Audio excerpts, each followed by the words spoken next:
Alléluia. Eh bien, ce sont les inconvénients de Instagram. Et nous sommes d'accord que dimanche, nous ferions notre culte sur Facebook. Amen. Merci pour votre fidélité et votre patience. Alléluia. Que Dieu soit béni. Alléluia. Alléluia, alléluia, alléluia, alléluia. Alléluia. Donc nous disions bien qu'une foi qui n'est pas suivie de l'obéissance est comparée à un corps sans vie. Alléluia. Alors que nous avons besoin non seulement de croire, mais d'obéir. Quand nous combinons ces deux choses-là, nous verrons les miracles. Alléluia. Nous verrons les miracles. Nous verrons la parole de Dieu se manifester dans nos vies. Sans obéissance, nous ne pouvons pas voir la puissance de Dieu. Nous ne pouvons pas voir les miracles. Alléluia. Et c'était l'une des choses que Jésus pouvait reprocher à Nicodème. Nicodème, il ne la mettait pas en pratique. Alléluia. Et c'est ça, nous sommes dans le même cas que Nicodème. Nous connaissons la parole de Dieu, nous connaissons les versets bibliques et nous aimons bien les réciter quand ça nous chante. Alléluia. Mais nous ne pourrons jamais voir cette parole-là devenir vérité dans nos vies tant que nous n'obéissons pas aux commandements, à la loi, aux principes qui sont attachés à cette parole. Alléluia. Nous ne pourrions jamais voir ces choses-là. Donc, je vous en supplie. Je dis bien, sortons de la théorie. Essayons de pratiquer la parole de Dieu. La parole de Dieu se pratique par l'obéissance aux commandements, aux lois, aux règles que Dieu a instituées. Ce n'est que comme ça que tu verras le miracle de Dieu dans ta vie. Ce n'est pas autrement. Ce n'est pas parce que tu récites la Bible. Ce n'est pas parce que tu sais prier. Ce n'est pas parce que de temps en temps, tu peux entendre la voix de Dieu. Alléluia. Moïse nous a bien dit ici, maintenant, nous devons servir Dieu comme Dieu l'attend que nous le fassions, selon les exigences qu'il nous a données. Et je dis bien qu'une foi sans obéissance est comme un cadavre. Alléluia. Et c'est pourquoi Dieu pouvait dire dans Osée 4:6 que mon peuple périt faute de connaissance, parce que nous nous comportons comme des enfants gâtés. Un enfant gâté, il n'a pas de devoir. Il croit qu'il n'a que des droits. Et nous nous comportons comme ça dans le Seigneur. Nous croyons que nous n'avons que des droits. Oui, Seigneur, tu as dit. Tu as encore dit. Seigneur, tu as dit que tu feras encore. Amen. Mais Jacques dit ici qu'une foi sans les œuvres est comme une foi morte. Si tu crois, si tu as confiance, si tu crois que Dieu peut faire ci, mais ce que lui te demande, pourquoi tu ne le fais pas? Pourquoi tu ne le fais pas? Alléluia. Imaginez-vous que Naaman, de toute façon au départ, il avait refusé d'aller se laver dans le Jourdain. Imaginez-vous qu'il restait sur sa position. Il n'allait jamais être purifié de sa lèpre. L'obéissance vaut mieux que les sacrifices. Tu dois mourir à toi-même pour que Dieu te revêt de sa propre nature. Parce que c'est à la nature de Christ est attachée la grâce, la faveur, l'onction. L'onction. L'onction qui soumet les éléments, l'onction qui soumet les terres, les nations à la nature de Christ. Toi et moi, là, nous fuyons même devant le serpent. Tu commences à fuir. En principe, le serpent devrait fuir devant toi et moi. Mais nous reculons quand nous voyons le serpent. Amen. Nous devons mourir à nous-mêmes si nous voulons connaître la résurrection. Ton Dieu ordonne que tu sois puissant. Pas puissant pour te contenter dans ton palais, mais puissant parce que la puissance dont Dieu te revêt, c'est pour que tu sois son témoin jusqu'aux extrémités de la terre. La puissance dont Dieu nous revêt, c'est par que nous puissions ramener les nations à lui, les cœurs à lui. C'est pour ça que je pouvais dire, vous recevrez une puissance et vous serez mes témoins jusqu'aux extrémités de la terre. Vous allez manifester, vous allez accomplir les œuvres que j'ai faites pour montrer encore au monde que je suis bel et bien vivant et que je suis le Christ et qu'ils ont besoin de moi, de croire en moi. Amen. Ce n'est pas qui veut qui a l'onction de Dieu. Oui, si tu crois en Jésus, tu feras ci, mais tu dois mourir à toi. Il faut que la parole où Paul dit, ce n'est plus moi qui vis, mais c'est Christ qui vit en moi. Cette parole doit s'accomplir dans ta vie. Si tu veux que Dieu te revêt de sa nature.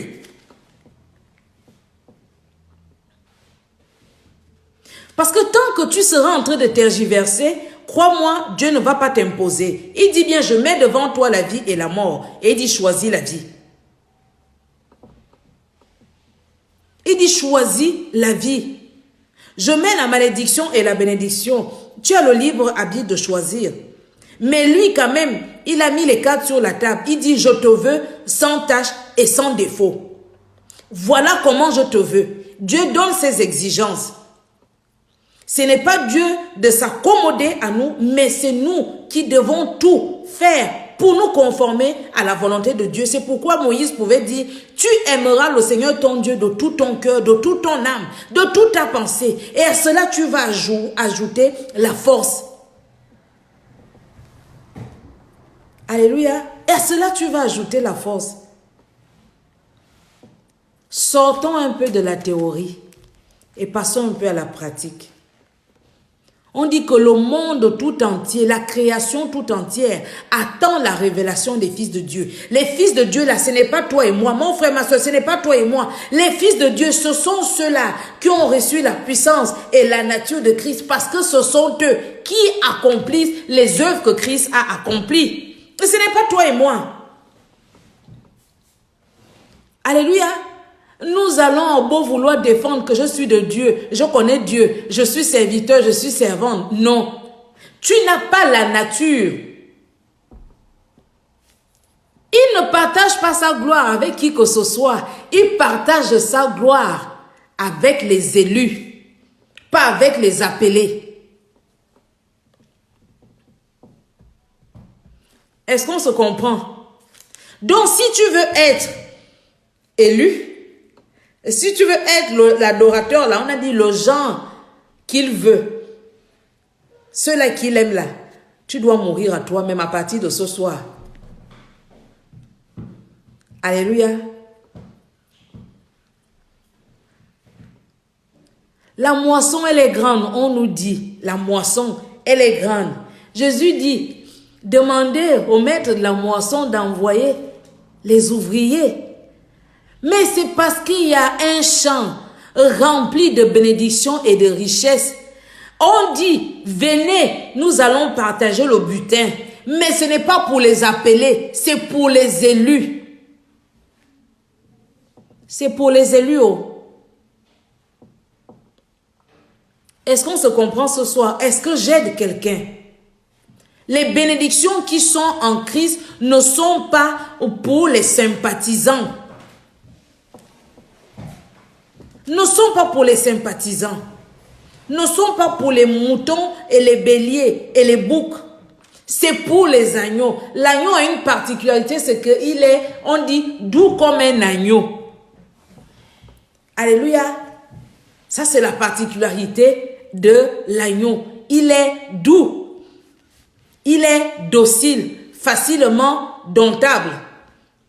Vite fait, on l'a apprivoisé. Mais le bouc, lui aussi, il a sa qualité là qu'il est dur, il a la tête dure. Amen. Dieu aurait pu dire que je veux un bouc, mais il a dit moi je veux un agneau.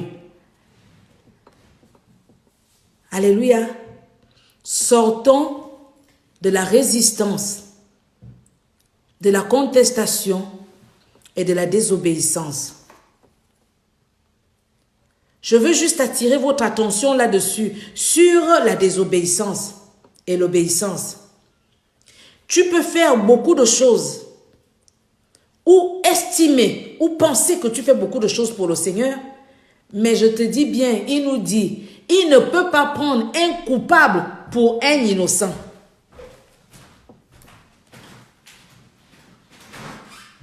Tu peux prétendre ou penser accomplir des choses pour le Seigneur, mais lui dit, je ne prends pas un coupable pour un innocent.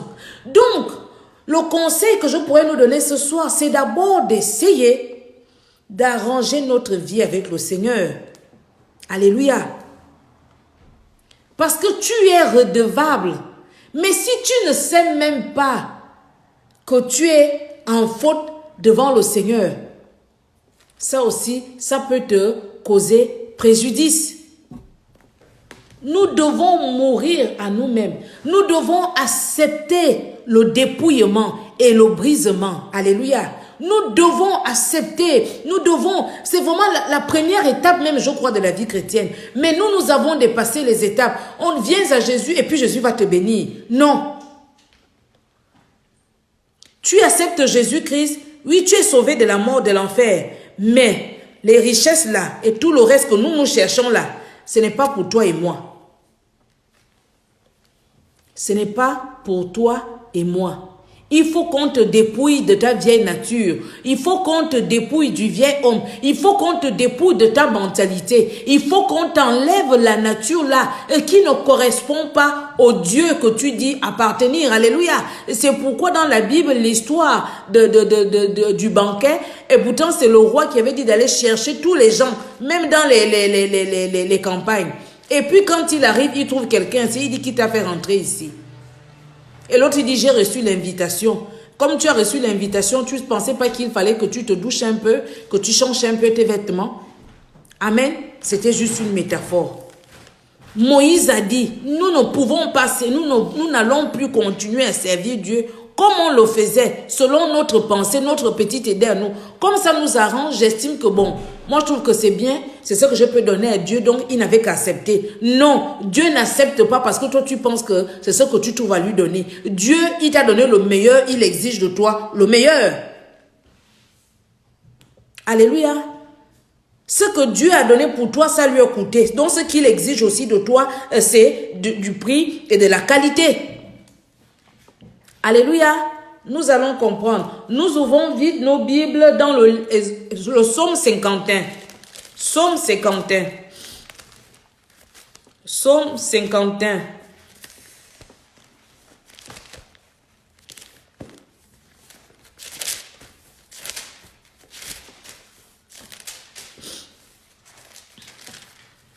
« 51 au verset 18 à 19.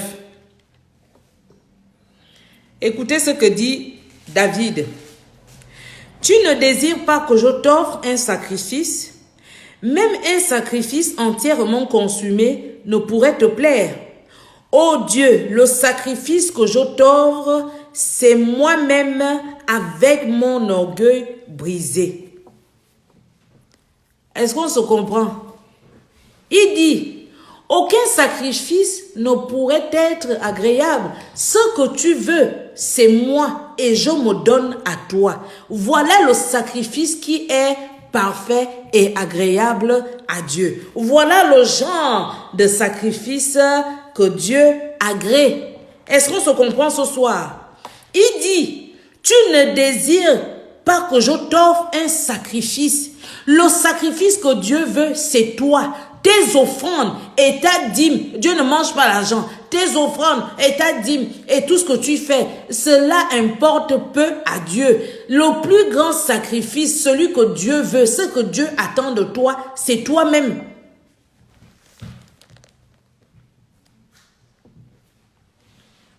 Alléluia. Mais si tu n'as pas compris ça, il y aura toujours une distance entre Dieu et toi. Je disais dimanche que Jésus là, ne marche pas à côté. Il n'est pas venu pour marcher à côté, mais Jésus est venu pour habiter en nous. C'est en nous qu'il veut être. Et c'est ça qu'il dit dans Apocalypse 3:20, si je ne me trompe. Il dit, voici, je me tiens à la porte et je frappe. Si quelqu'un m'entend, je vais rentrer. On est bien d'accord que entre quelqu'un qui entre et il ne rentre pas, mais il est juste à côté, c'est pas pareil. Alléluia. Donc, David dit ici, au-delà de tout ce que je pourrais te faire, Seigneur, cela ne comblera pas ton cœur. Parce que comprenez bien que l'histoire de Dieu et les humains là, c'est le cœur. Et aucun sacrifice, qu'est-ce que tu peux apporter de Dieu qui sera pur? Rien. Mais lui, il veut ton cœur. Il veut ton cœur. Et David l'a bien compris, il dit, aucun sacrifice ne pourra te combler. Aucun sacrifice ne pourra te combler. Regardez au Exode 12, on nous dit l'agneau doit être sans tache et sans défaut, mais on doit le rôtir, cet agneau-là. On doit le rôtir parce qu'il faut qu'il soit totalement consumé. Il faut que tu passes par là. C'est ce que la Bible nous dit dans Malachie 3.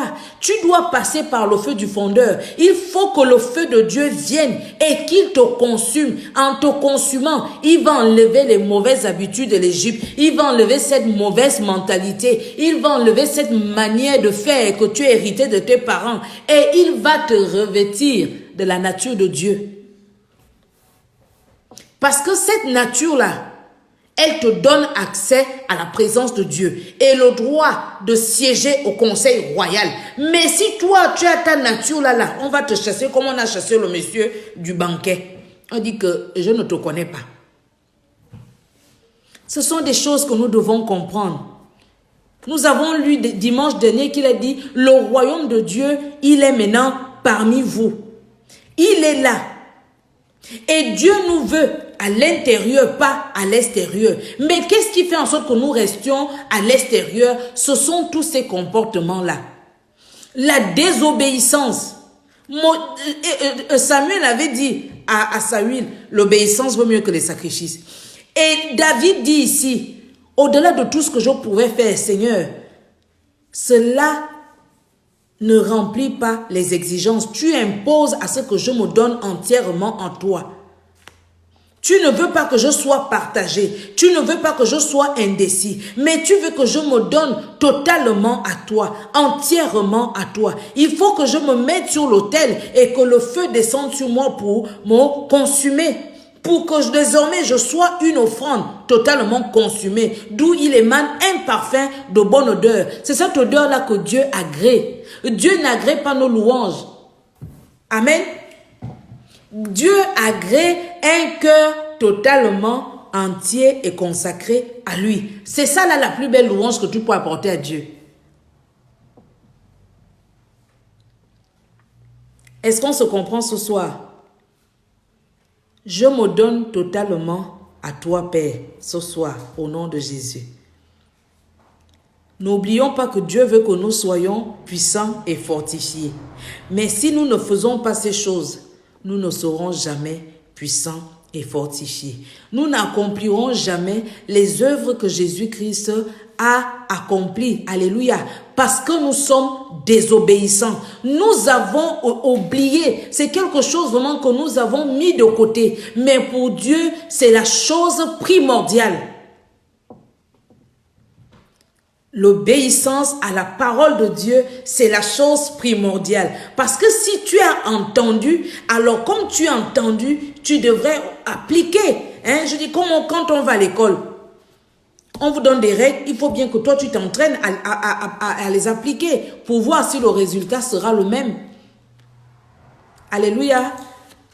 Nous allons vite ouvrir nos Bibles dans Philippiens 2 à partir du verset 5 à 11. Nous allons voir la récompense de l'obéissance et pour que Dieu nous aide ce soir, nous aussi, à prendre l'engagement et avoir cette attitude si nous voulons recevoir la puissance de Dieu pour accomplir nous aussi les miracles. Mais c'est surtout de rentrer dans notre héritage. Alléluia. Philippiens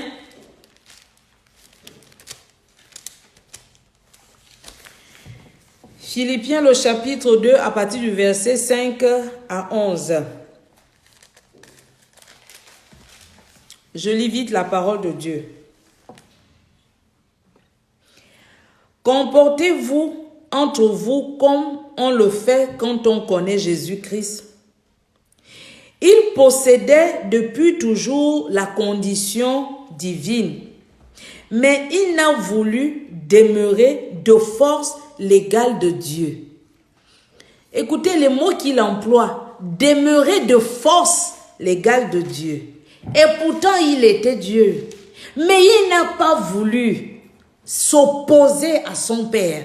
Il n'a pas voulu imposer quoi que ce soit à son Père. Il n'a même pas voulu faire valoir son statut à son Père. Est-ce qu'on se comprend? Nous continuons. Il dit, il possédait depuis toujours la condition divine, mais n'a pas voulu demeurer de force l'égal de Dieu. De force, en Jésus-Christ, il y avait un comportement, l'humilité, humble, de force. Amen. L'égal de Dieu. Au contraire, il a de lui-même, écoutons, il a de lui-même renoncé à tout ce qu'il avait. Et il a pris la condition de serviteur. Il a pris la condition de serviteur. Lui qui était l'égal de Dieu. Mais il n'a pas voulu s'imposer. Mais il s'est dépouillé lui-même et a pris la forme de serviteur. Nous continuons. Il est devenu homme parmi les hommes et il a été reconnu homme. Il a choisi de vivre dans l'humilité et s'est montré obéissant. C'est ce que nous voulons, je veux qu'on entende ce soir. Il s'est montré obéissant. Amen. Jusqu'à la mort sur une croix. C'est pourquoi Dieu l'a élevé à la plus haute place et lui a donné le nom supérieur à tout autre nom. Il a voulu que pour honorer le nom de Jésus, tous les êtres dans les cieux, sur la terre et sous la terre se mettent à genoux et que tous proclament à la gloire de Dieu le Père, Jésus-Christ est Seigneur. Il s'est montré obéissant.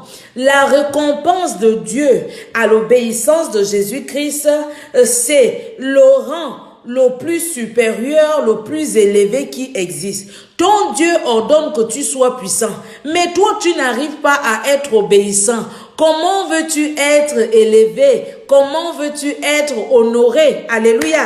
Dieu récompense la fidélité, l'obéissance.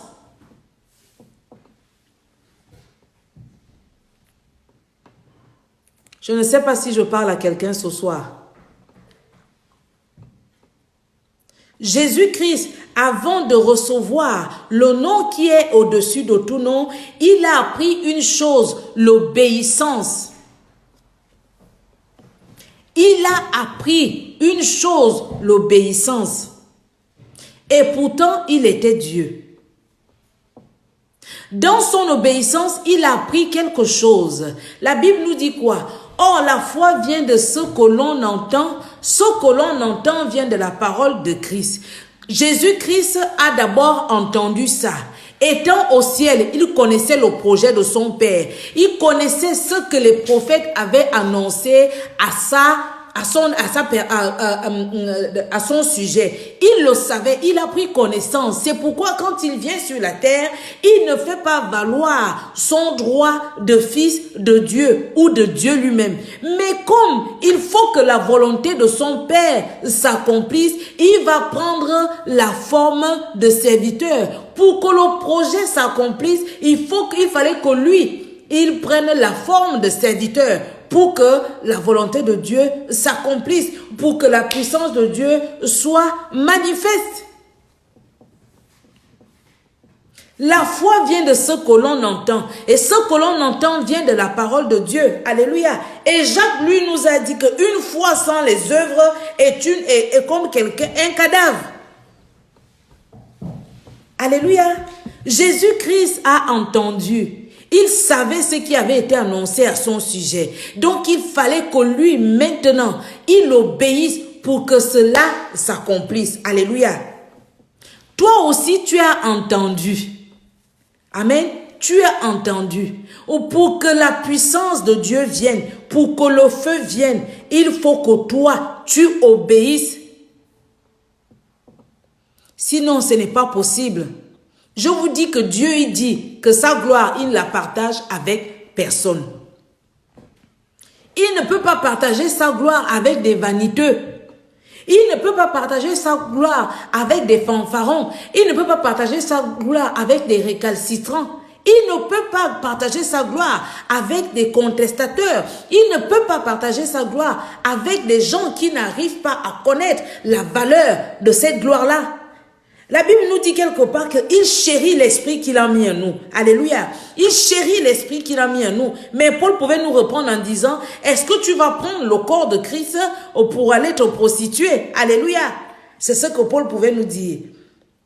Et aujourd'hui, la difficulté que nous avons, nous, notre génération, c'est l'onction devient une denrée rare à cause de ce comportement-là.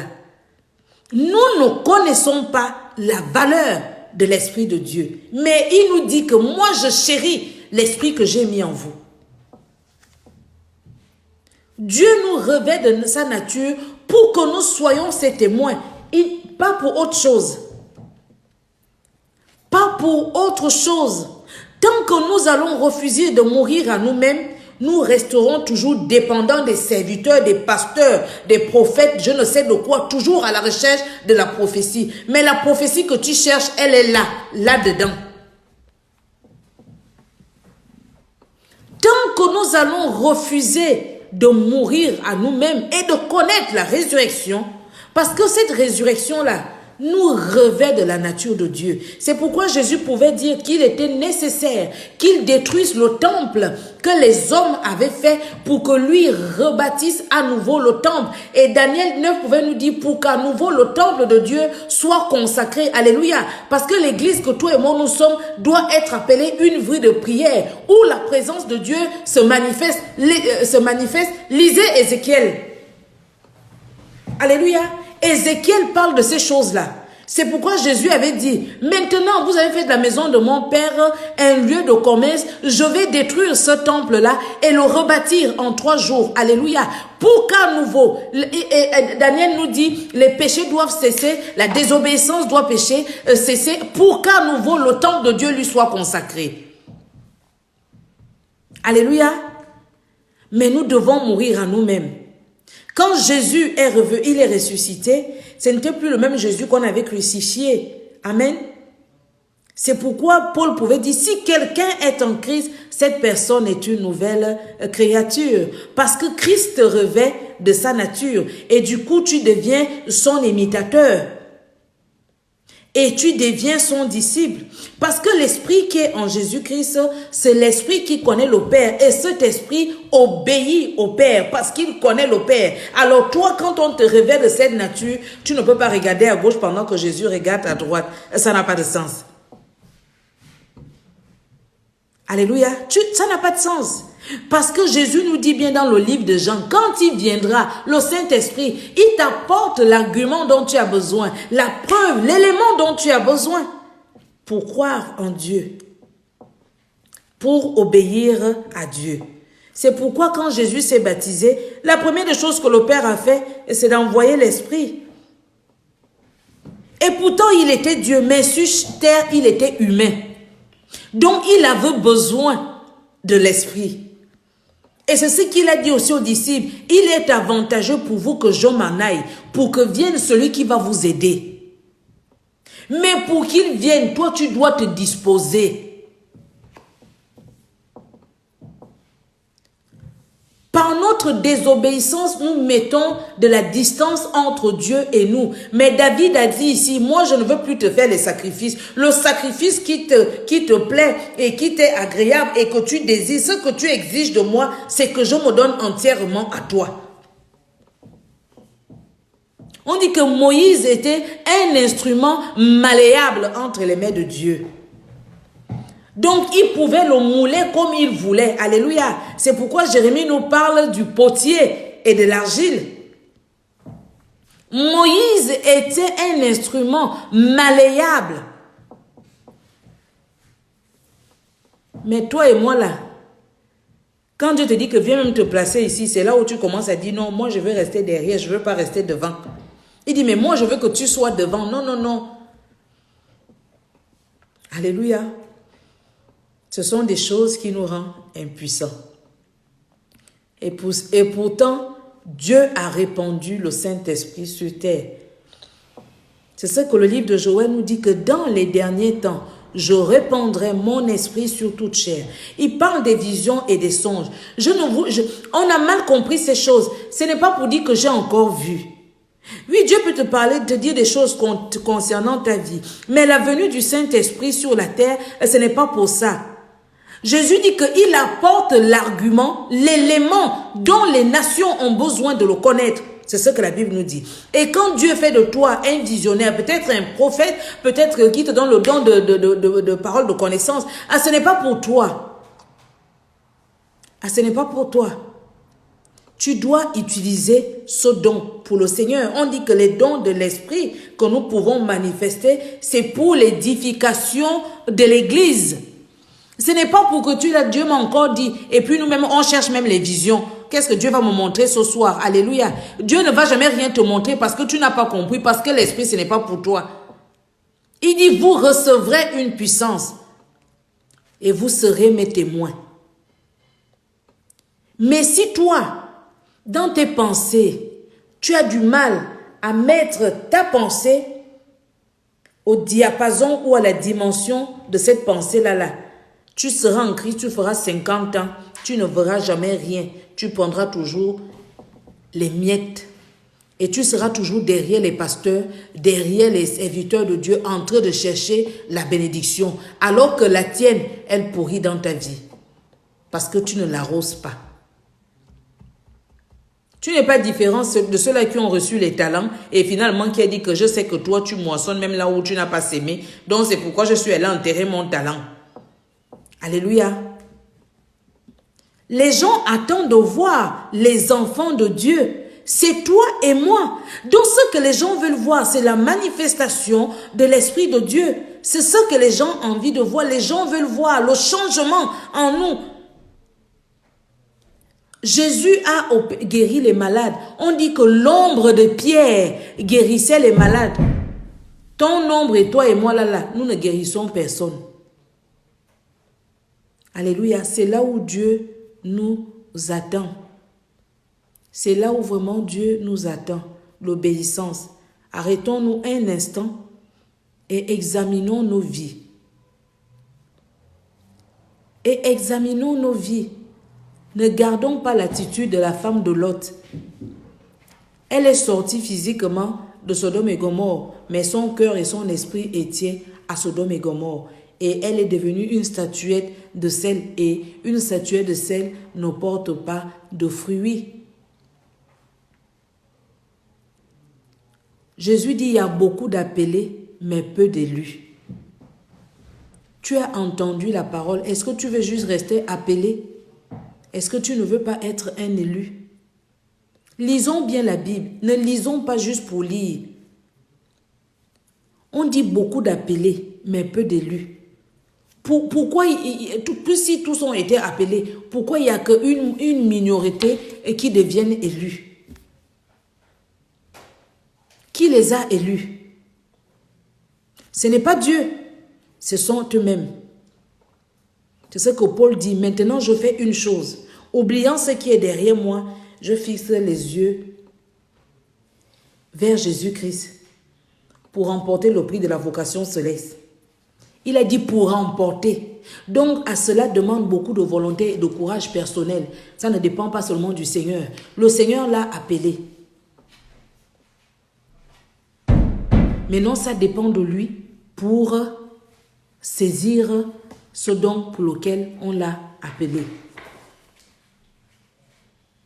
Il y a beaucoup d'appelés, mais peu d'élus. Je laisse ces paroles sur nos cœurs ce soir. Beaucoup d'appelés, mais peu d'élus. Peut-être que tu n'es qu'un appelé. Cherche à devenir un élu. Alléluia. Parce que c'est l'élu que le Seigneur veut. Il ne veut pas l'appeler. L'appelé là, il ne veut pas obéir. Il ne veut pas se convertir. Il veut rester le même. Il refuse de se conformer. L'élu, c'est lui qui accepte de passer par le brisement.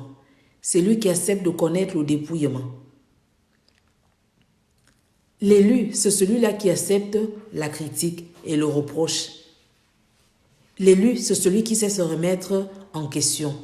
L'élu, c'est celui qui médite le livre de la loi et la pratique. Ça, c'est l'élu. Mais l'appelé là, c'est un sympathisant. Il aime bien l'ambiance chrétienne. Il aime bien quand ça chante bien à l'église. Mais il ne veut pas aller plus que ça. Alors que Jésus veut que nous soyons comme lui, que nous fassions les mêmes choses qu'il a fait. Il dit, nous en ferons même des plus grandes que lui. Je laisse ces paroles dans nos cœurs et que Dieu nous soutienne par sa grâce.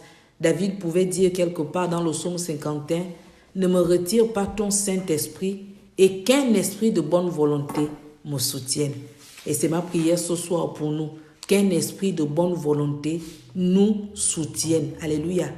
Que notre esprit soit un esprit bien disposé, humble. Alléluia, humble. Que Dieu nous bénisse et qu'il nous fasse grâce. Et je nous donne rendez-vous. Vous avez bien vu qu'avec Instagram, ce n'est pas évident. Donc, je préfère vous le dire maintenant. Notre culte dimanche sera sur Facebook. Amen. Et nous avons déjà une chaîne YouTube. Donc, pour mes enfants qui sont en Chine, ils pourront regarder via YouTube. En fait, ils l'auront en différé, il me semble bien. Voilà. Donc, c'est ce que je voulais vous dire parce que c'est vraiment compliqué, parce que ça se coupe et on se reconnecte. Tout ça, c'est un peu ambigu. Donc, voilà. Donc, je vous souhaite une bonne soirée et surtout un bon week-end. Je vous fais tous des gros bisous. Alors, il y a Nouna Ayon, je ne sais pas qui c'est, mais je te fais un gros bisou. Il y a Micheline Nkenmezu, Madame Mengue, gros bisou aussi. Un gros bisou à Flora. Un gros bisou à Patricia, aux Créations Nop, alléluia. Et au Prophète des Nations aussi, un gros bisou. Hein? On ne change pas une équipe qui gagne. Voilà. Il y avait aussi Émilie qui était là. Je ne sais pas si elle est toujours connectée. Un gros bisou. Voilà. Ah, c'est Stella. D'accord, ok. Bonsoir Stella. Voilà, je ne connais pas vos pseudonymes, donc voilà. Ok, ben que Dieu entende ta prière, Madame Mengue. Tu voudrais être parmi les élus. Que Dieu te soutienne alors par son esprit. Alléluia. Voilà.